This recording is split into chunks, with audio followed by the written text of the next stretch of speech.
Informatique News pour cette table ronde sur l'accélération de la transformation numérique. La transformation numérique est un thème dont on parle depuis bien longtemps. Cette table ronde est en partenariat avec Microfocus et Sogeti.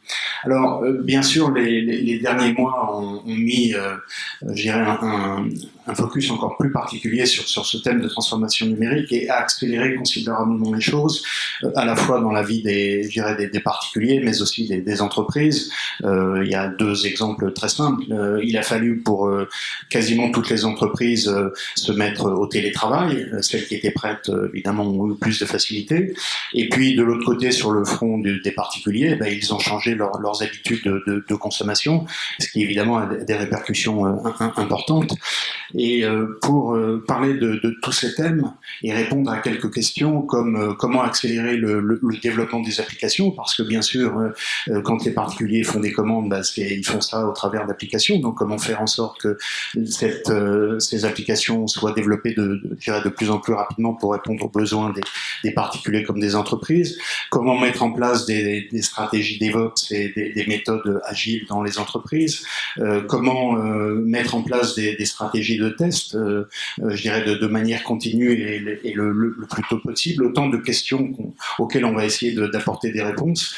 Et pour cela, aujourd'hui, nous avons la joie d'avoir la présence de Gérard Daniel, qui est architecte solution chez Microfocus. Nous avons Régis Curien, qui est responsable de la qualité logicielle chez Sogeti, donc une société du groupe Capgemini, et puis Eddy Dibar, qui est analyste chez IDC.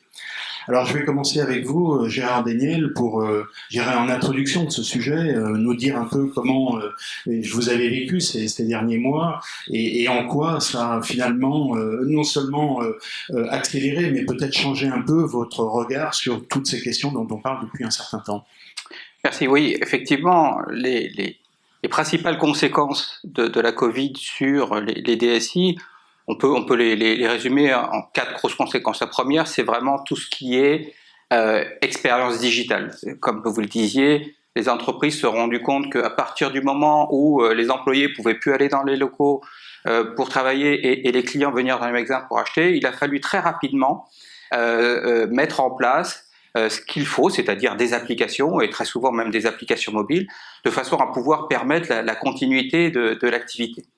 Le deuxième gros enjeu, il est autour de ce que j'appelle l'IT hybride et le recours au SaaS, à savoir effectivement la nécessité à un moment ou à un autre de pouvoir mettre à disposition des solutions par le biais ce qu'on appelle le cloud en général, et évidemment tous les problèmes de sécurité qui peuvent être afférents à ça et de connectivité. On a vu quelques exemples où notamment les problèmes de sécurité pouvaient être assez cruciaux quand il s'agissait d'accéder à des applications. Le troisième gros enjeu, il est autour de l'automatisation.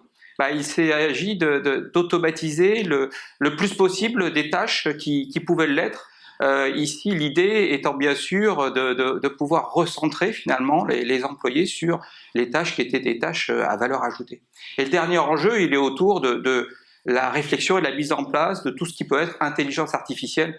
Il s'agit ici notamment à travers, par exemple, des initiatives de type RPA, un Robotic Process Automation, de pouvoir augmenter la productivité et notamment être capable d'automatiser des processus, même si les employés ne sont pas nécessairement présents dans l'entreprise. Très bien, merci pour cette introduction. Pour vous, Régis Curien, chez Sogeti, comment vous avez vécu ces derniers mois? Est-ce que ça a remis en cause certaines certitudes que vous aviez, ou est-ce qu'au contraire, ça vous a conforté dans les idées que vous aviez déjà depuis un certain temps? Alors je dirais que c'est plutôt, on va plutôt dans la ligne de ce qu'on imaginait être l'avenir, mais qui s'est un peu accéléré en réalité, puisqu'on a parlé beaucoup des problématiques de performance, des problématiques de sécurité issues à la pandémie ou à la modification en fait des comportements, mais les entreprises ont aussi elles ont eu la nécessité de mettre en ligne de nouveaux services, de nouveaux produits, et pour ce faire, de le faire rapidement. Donc on a eu un time to market, une sorte de cycle de vie des applications qui était nécessairement très court. Et là, on n'était plus dans la théorie, on était absolument dans la pratique. Et donc, il a fallu les accompagner dans cette démarche, ce qui est tout à fait notre rôle. Et le plus important est de les aider à mettre l'effort au bon endroit, au bon moment, de façon à être le plus efficace possible par rapport à leur métier, pour les supporter dans ce sens-là. Donc pour ça, on fait à notre expertise, on a une filière RH qui est dédiée à la qualité logicielle, et donc on a déployé notre capacité à la fois locale et délocalisée pour supporter les entreprises dans cet effort-là et dans leur cycle court, avec des outillages pertinents et maîtrisés sur ces sujets-là. Donc si je retiens en fait ce que vous venez de dire en quelques mots, c'est que ça n'a pas changé votre manière de percevoir les choses, mais ça c'était une sorte de compression du temps qui a fait que on a fait en 6 mois ce qu'on aurait peut-être fait normalement en plusieurs années.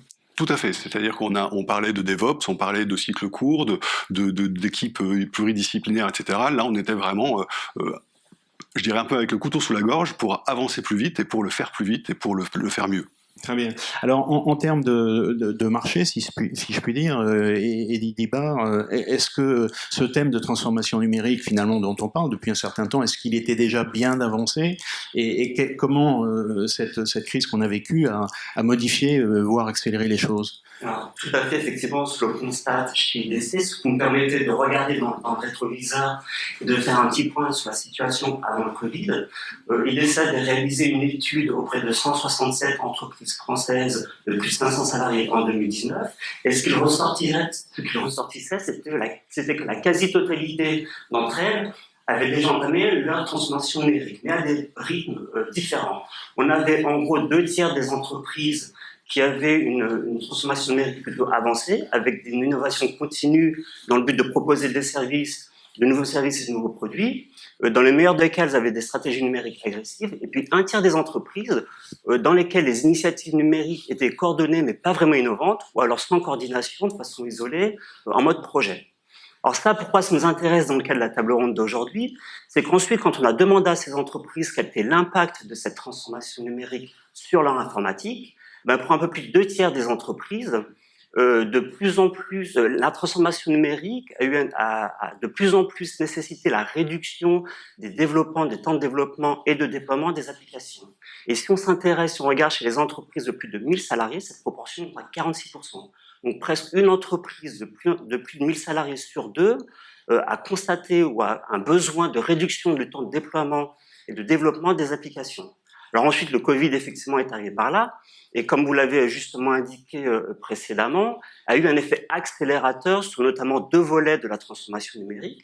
Tout d'abord, sur l'accélération, la transformation de l'environnement de travail du salarié, avec la généralisation du télétravail. Il a fallu équiper les salariés d'outils pour travailler à distance, mais surtout du jour au lendemain, la majorité des salariés ont dû pouvoir accéder à leurs applications à distance. Et beaucoup d'entreprises n'étaient pas prêtes, soit pour des problématiques de performance, soit pour des problématiques de fonctionnalité, soit pour des problématiques de fonctionnalité.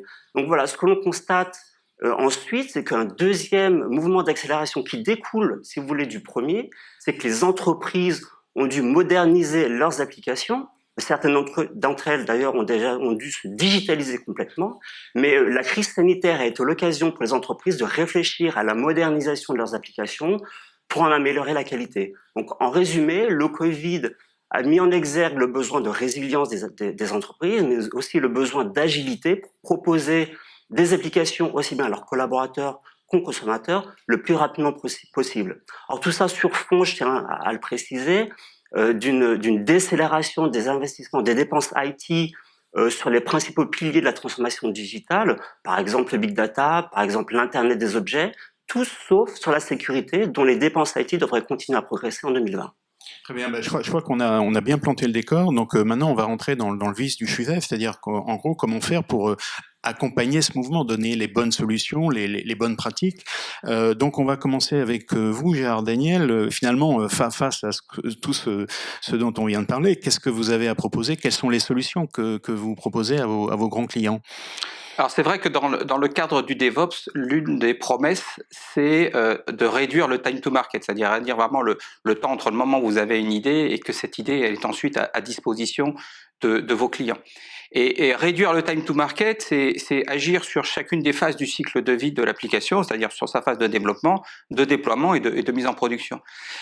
Quand on s'intéresse particulièrement à la phase de développement, c'est tout ce qui concerne les approches agiles qui aujourd'hui sont mises en avant et aujourd'hui Micro Focus propose une solution qui s'appelle ALM Octane spécifiquement pour répondre à ces problématiques de développement en mode agile, de façon à ce que toutes les personnes qui à un moment ou à un autre dans une équipe agile ont nécessité de collaborer puissent venir par exemple travailler sur ce qu'on appelle le backlog, c'est-à-dire les fonctionnalités du produit, être capable surtout de prioriser les fonctionnalités qu'il faut mettre dans son produit. Et là, c'est vraiment très important parce que il faut évidemment, dans ces approches agiles, mettre en place ce qui apporte le plus de valeur en premier au client et puis faire le reste après, bien sûr.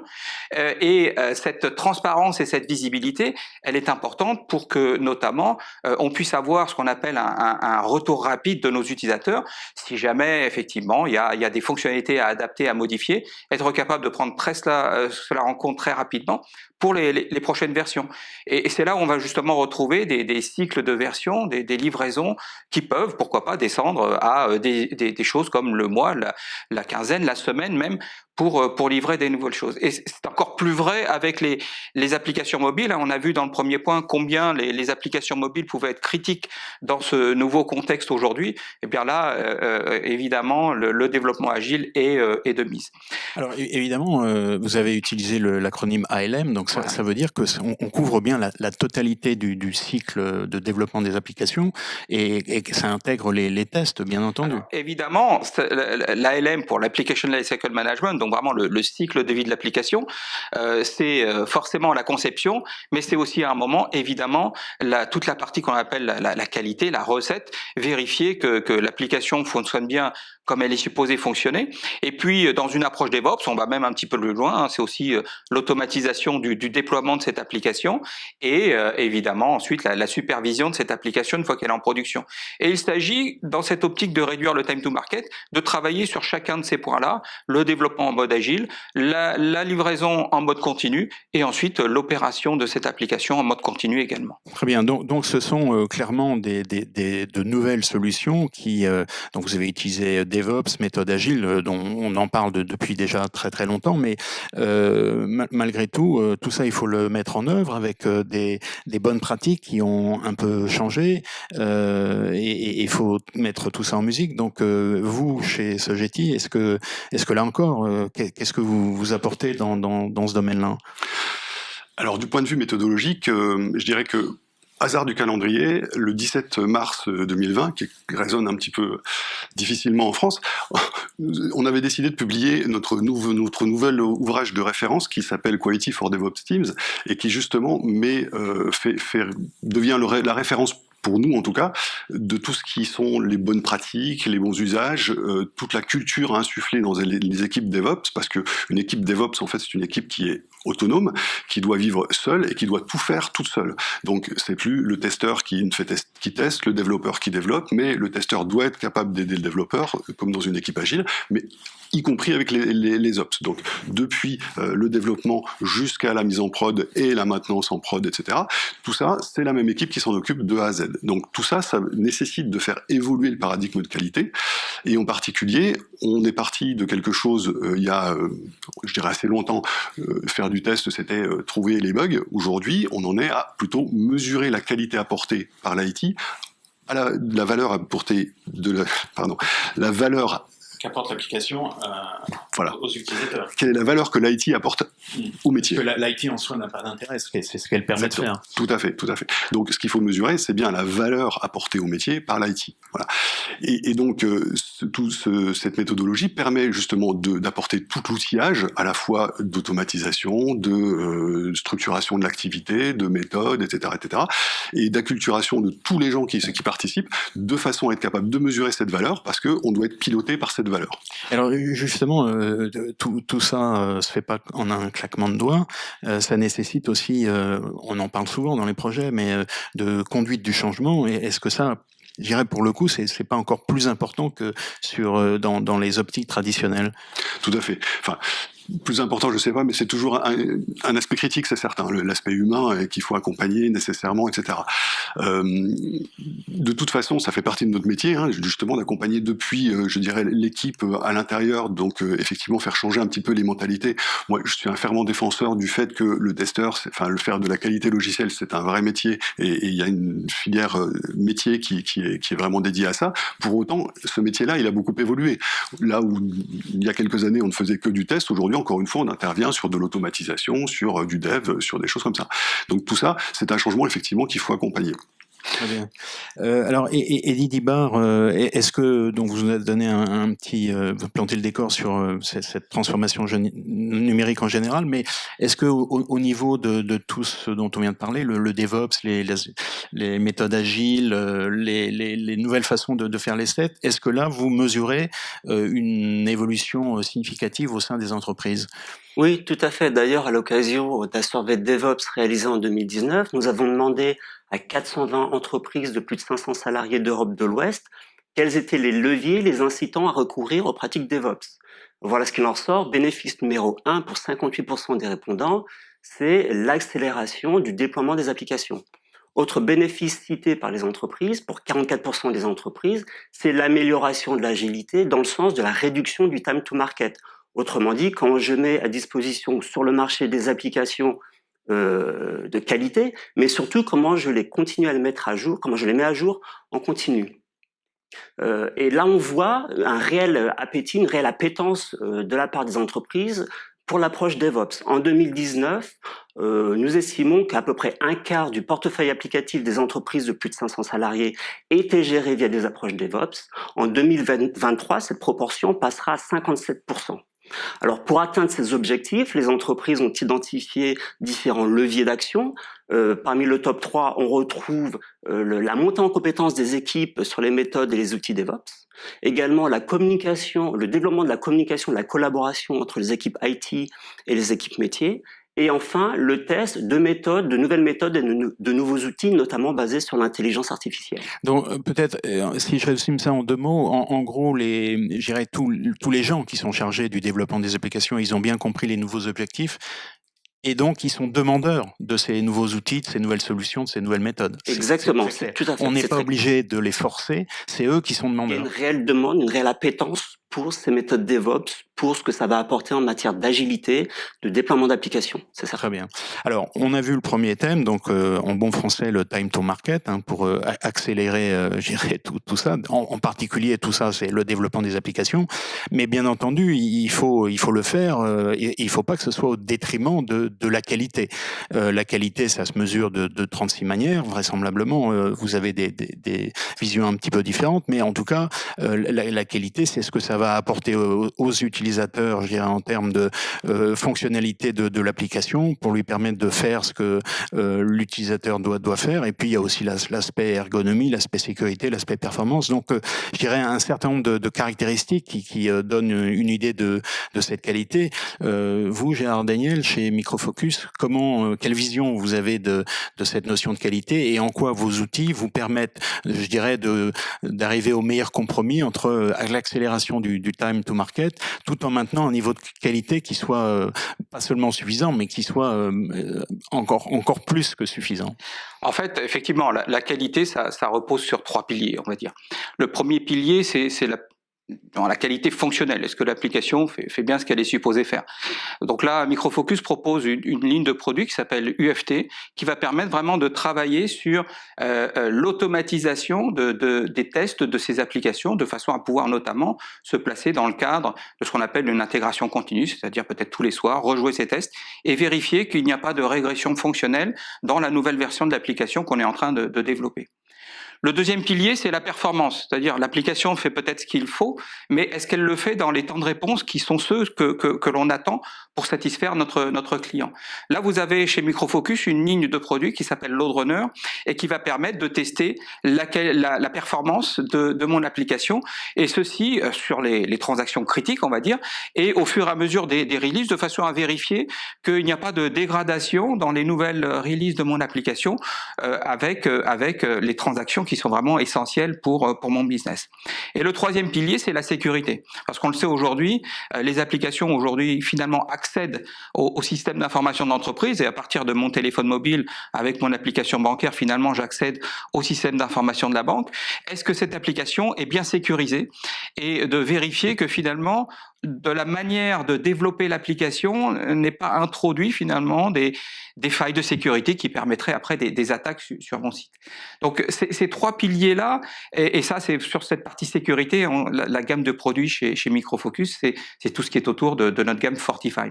Donc ces trois fondamentaux-là font que finalement, à la fin, vous avez vérifié le fonctionnel, la performance et la sécurité de votre application. Vous êtes capable de livrer beaucoup plus sereinement. Alors il y a évidemment l'aspect particulier du test des applications mobiles, parce que là, pour tester une application mobile, il faut évidemment avoir à portée de main, si je puis dire, un téléphone mobile. Et on sait qu'il y en a beaucoup des téléphones et qu'il y a beaucoup de versions d'Android et d'iOS. Et finalement, le Covid et le fait que beaucoup d'employés sont mis à télétravailler ont nécessité la mise en place de solutions, de ce qu'on appelle des labs de test de mobile, accessibles à distance. C'est une solution qui s'appelle UFT Mobile chez Micro Focus et qui permet finalement dans un data center protégé de connecter 10, 20, 50 téléphones et que ces téléphones puissent être utilisés à distance par des personnes pour vérifier la qualité.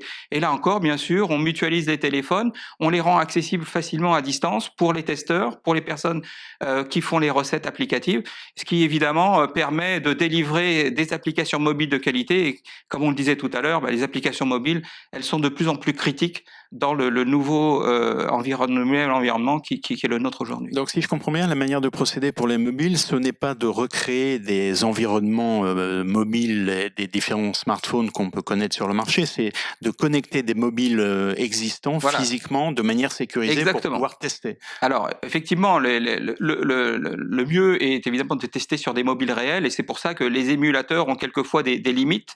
Ils peuvent être utiles pour démarrer des tests par les développeurs, par exemple. Mais clairement, au bout d'un moment, le test sur mobile réel est vraiment capital. Et typiquement, des solutions comme UFT Mobile pour accéder à distance à des téléphones physiques réels est quelque chose de très important dans ces contextes où finalement le télétravail s'impose. J'insiste un peu là-dessus parce que c'est vrai que a priori c'est un peu contre-intuitif, c'est-à-dire qu'on pourrait penser que le fait d'être obligé de connecter des mobiles de manière physique et tout, c'est un peu archaïque, mais en fait non, vous dites c'est la meilleure solution pour tester en réel. Exactement, c'est la meilleure solution pour tester en réel sur des mobiles physiques. Tout en étant capable de partager ces terminaux entre Nantes et Strasbourg, s'il le faut, Lille et Marseille, voire même pourquoi pas dans plusieurs pays, si c'est nécessaire, avec évidemment cette mutualisation qui est proposée par ce laboratoire de tests mobiles. Très bien. Alors la qualité donc chez vous, Sogeti, c'est un thème important, vous l'avez déjà mentionné, et donc comme Micro Focus vient de nous le préciser, les solutions sont, je dirais, garantes un peu de ce niveau de qualité. Vous, c'est au niveau des méthodes, de l'organisation, de la conduite du changement, que vous essayez de distiller un peu cette qualité pour faire en sorte que, au final, on ait le niveau requis. Tout à fait. Donc ça, c'est un petit peu ce dont je parlais tout à l'heure. Mais il y a aussi d'autres méthodes, et je pense qu'il est important, par exemple, d'être capable de produire au client une facilité d'utilisation du service et le test, je dirais, à la demande est aussi une solution qui est tout à fait importante dans ce genre de contexte. Donc pour reprendre les différents éléments, je suis tout à fait d'accord. Par exemple, la performance. Donc faire de la performance à la demande, c'est être capable de proposer des services où, quand le client le veut, il va faire un tir de performance de telle façon, avec tel paramètre, etc., etc., et le faire vraiment quand il veut, sans avoir à mobiliser lui-même une équipe d'architectes de performance, mais en faisant appel à des gens qui connaissent déjà son SI, qui sont déjà, je dirais, dans les starting blocks pour être capable de faire les tirs qui vont bien au bon moment. C'est vrai pour la performance, qui est très pratique, et c'est vrai également pour le mobile, parce que gérer effectivement un parc de mobile en propre, c'est très compliqué, puisque là, il faut se rendre compte que la combinatoire des appareils entre les différents téléphones, les OS, les tablettes, etc., elle est gigantesque. Donc, il faut bien faire un choix pour les campagnes de test et être à même de produire en fait les appareils qui vont bien pour exécuter ces campagnes. Donc, gérer une ferme, qu'elle soit dans le cloud, qu'elle soit en physique, avec le bon outillage, permet de mutualiser ce genre de problématiques et donc de produire du service à la demande pour que le client et l'utilisateur puissent se servir, entre guillemets, de ce dont il a besoin. Une question peut-être un peu simpliste, mais est-ce que, bon, vous avez déjà une certaine expérience dans ce domaine-là, est-ce que vous diriez que sur les 10 ou les 15 dernières années, ce qui est quand même une temporalité assez importante dans notre secteur d'activité, est-ce que vous diriez que finalement le niveau de qualité s'est élevé, ou est-ce que, et étant donné les contraintes dont on vient de parler, qui sont quand même de plus en plus fortes, ou quelle est un peu la situation réelle sur ce plan-là? Alors, améliorer, en tout cas, moi je pense que c'est focalisé, c'est-à-dire que là, on est beaucoup plus à même aujourd'hui de focaliser l'effort là où il faut pour que la qualité soit bonne là où il faut.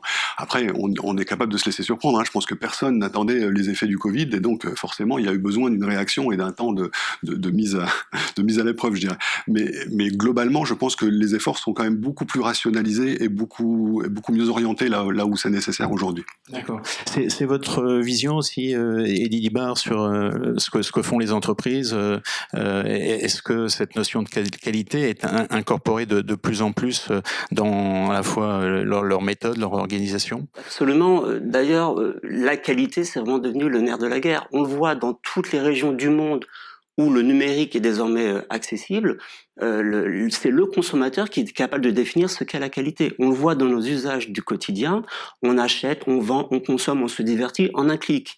Aujourd'hui, on peut définir ce qu'est qu'une application fonctionnelle et performante, c'est-à-dire une application qui va répondre rapidement et simplement à mon besoin. Et ça, les entreprises, elles l'ont identifié, elles l'ont vraiment constaté, puisque à l'occasion du survey DevOps, encore une fois réalisé en 2019, le second levier les incitant à passer vers des pratiques DevOps, c'est l'amélioration de la qualité des applications, cité par 53% des entreprises donc dans le cadre de ce survey. Gérard l'a rappelé, la qualité c'est quoi? C'est fonctionnel, c'est performance et c'est sécurité. Je voudrais vraiment rapidement m'attarder sur l'aspect sécurité, parce que c'est aujourd'hui là, chez les entreprises, qu'on a pu constater, c'est là que les entreprises aujourd'hui ont un petit peu plus de mal. Pour un peu plus de la moitié des entreprises, 57% exactement, la sécurité n'est pas encore assez intégrée dans les pratiques DevOps, pour plusieurs raisons. D'abord, soit elle est complètement inexistante, encore une fois, dans leurs pratiques en interne, soit elle est faible, c'est-à-dire que les équipes sécurité et les équipes DevOps, finalement, ne communiquent que sur les problèmes non résolus, soit elle est moyenne, c'est-à-dire que les projets DevOps ne répondent à des problématiques de sécurité, mais que sous l'angle de la conformité. Alors la bonne nouvelle, c'est que les choses vont changer, parce que pour plus de 7 entreprises sur 10, les tests de sécurité est là où elles vont investir le plus d'ici à 2022 pour soutenir la stratégie DevOps. Ouais, effectivement, je confirme que la sécurité reste un problème majeur. On en parle quasiment toutes les semaines. Et toutes les semaines, évidemment, on en parle parce qu'il y a des incidents qui arrivent. C'est comme d'habitude, on parle toujours des trains qui arrivent en retard, on parle jamais de ceux qui arrivent à l'heure. Et cette notion de qualité, elle est assez, je dirais, un peu ambiguë, dans le sens où on a l'impression que finalement la qualité n'est peut-être pas toujours au rendez-vous. Mais ce qui serait intéressant, ce serait de faire l'expérience de revenir 15 ans en arrière peut-être, et d'essayer de refaire la même chose que ce qu'on fait aujourd'hui. Je pense qu'on aurait une idée assez claire du progrès qui a été réalisé sur cette période. Vous, Gérard, la sécurité, vous diriez que de ce point de vue-là, on a de plus en plus tous les moyens pour faire en sorte que la sécurité des applications soit la plus élevée possible, ou est-ce qu'il y a encore beaucoup de travail à faire? Alors en fait, en sécurité, comme en test fonctionnel ou de test performance, aujourd'hui, ce que l'on voit, c'est ce qu'on appelle le shift left, c'est-à-dire essayer de faire prendre en compte les problématiques de sécurité dès la phase de développement. C'est-à-dire que dès que le développeur commence à écrire son code, on commence tout de suite à regarder la manière dont il écrit le code, et est-ce que finalement, dans cette manière-là, il n'y a pas déjà une faille qui peut être créée dans l'application. Donc avant d'arriver et de tester l'application par rapport à des vulnérabilités connues, on peut tout de suite déjà regarder comment le développeur écrit son code et, encore une fois, dans le cadre d'une intégration continue, tous les soirs, vérifier par une vérification statique du code que n'y a pas ce genre de faille qui est introduite dès le départ. D'ailleurs, certains parlent du DevSecOps. Exactement. En gros, on le met entre les deux, on le met en plein milieu. C'est la pratique de la sécurité qui doit, à un moment ou à un autre, s'intégrer dans le processus plus global DevOps. Très bien. Alors, on a vu le time to market, on a vu la qualité, et évidemment, bon, on va pas épuiser le sujet, et on va pas porter de conclusion non plus, parce que on a bien compris que cette transformation numérique, c'était, je dirais, un projet en continu qui a eu peut-être un début, mais qui n'aura sans doute pas de fin. Donc, ça va évoluer en permanence. Et donc, je dirais qu'en termes de prospective, j'aimerais bien qu'on parle un petit peu je dirais, des technologies nouvelles. Alors, évidemment, technologies nouvelles, on va sortir le mot un peu valise, intelligence artificielle et machine learning. En quoi ces technologies, on sait qu'elles ont commencé à apporter de nombreuses réponses, à aider, par exemple, dans la médecine. Elles apportent une aide très précieuse aux médecins pour l'aide au diagnostic. On en a parlé un petit peu moins pour, je dirais, justement, le développement des applications. Est-ce que vous pensez que c'est un domaine pour lequel l'IA et le machine learning va apporter beaucoup dans les mois et dans les années qui viennent? Alors, c'est vrai que l'intelligence artificielle, elle a déjà fait son chemin un petit peu du côté des ops à travers une discipline qui s'appelle IOPS. Mais on est en train aujourd'hui de aussi voir que l'intelligence artificielle peut apporter beaucoup dès la phase de dev. Et aujourd'hui, dans les solutions Microfocus, que ce soit comme Octa, l'UFT, vous allez retrouver des capacités intégrées liées à l'intelligence artificielle. Alors, pour vous donner quelques exemples, ça peut être aider à ce qu'on appelle faire du clustering de tests, c'est-à-dire quand vous avez 50, 100, 200 tests qui sont en erreur, essayer de les regrouper par cause probable d'erreurs communes de façon à simplifier l'analyse. Ça peut être des corrélations qui vont être faites. Par exemple, on a parlé tout à l'heure de l'accélération du time to market. Alors, si je livre plus vite, quand je mets ça en corrélation avec le taux d'anomalie, je n'ai pas trop envie de livrer plus vite si je rajoute un taux d'anomalie trop important. Donc, vérifions qu'on développe vite, bien sûr, mais avec le bon niveau de qualité. Ou ça peut être une corrélation entre, finalement, la rapidité avec laquelle je corrige les anomalies corrélé au taux de réouverture de ces anomalies. C'est-à-dire que le développeur, il a changé le code, mais il n'a pas vraiment corrigé l'anomalie. Donc là aussi, il faut se méfier d'indicateurs où on a l'impression d'aller plus vite ou de corriger plus vite, mais quand on va les corréler avec les indicateurs de qualité, on va s'apercevoir que ça peut être tout à fait modéré. Dans l'automatisation, il y a évidemment beaucoup de choses qui peuvent être faites au niveau de l'intelligence artificielle, particulièrement dans ce qu'on appelle la computer vision, c'est-à-dire la reconnaissance, comme pourrait le faire un humain avec quand il regarde un écran pour dire il faut cliquer sur ce bouton ou il faut saisir telle valeur dans tel champ. Eh bien là, les robots apprennent et commencent à fonctionner comme fonctionne l'être humain dans ces phases de validation. Et évidemment, c'est, vous l'imaginez, source de retour sur investissement très profitable quand on va être capable de mettre à disposition, comme c'est le fait dans UFT aujourd'hui, ce type de technologie pour écrire notamment tout ce qui va être script de non-régression. Bien sûr. Bon, évidemment, la cible ultime, ce sera le jour où l'intelligence artificielle permettra d'écrire les programmes directement. Et alors aujourd'hui, on est à mi-chemin puisque les approches de type NLP, c'est-à-dire traitement en langage naturel, permettent finalement d'écrire les scripts, mais sans utiliser un langage, mais au contraire en utilisant un langage naturel que l'utilisateur, évidemment, maîtrise beaucoup mieux qu'un langage de développement. Alors, évidemment, quand on parle d'intelligence artificielle, on a une idée un peu futuriste des choses. Est-ce que vous, dans les projets que vous conduisez, est-ce que vous voyez que finalement, ça y est, on l'utilise, ça permet de faire des choses qu'on faisait pas avant? Absolument. Aujourd'hui, les IA, on va dire, dans leur état actuel, elles sont utilisées. Par exemple, on est à même de prendre toutes les données qu'on peut trouver sur le cycle de vie, concernant le cycle de vie d'une application, donc que ce soit pendant son développement, pendant sa production, donc toutes les informations de production, ses correctifs, ses campagnes de tests, etc. Et en analysant correctement ces données et en faisant tourner des algorithmes de machine learning dessus, on est capable de produire des tableaux de bord, en fait, donc au niveau de l'équipe de développement, au niveau de l'IT et au niveau du métier, donc de la valeur, qui vont être suffisamment pertinent pour qu'on soit à même de piloter en fait la totalité du point de vue de la valeur et de la qualité. Donc on va vraiment avoir des éléments où on va être capable d'identifier par exemple les points de vulnérabilité d'une application en disant attention, à cet endroit-là il y a probablement des choses qui un jour ou l'autre vont se dégrader et vont faire en sorte que l'application va avoir tel type de comportement.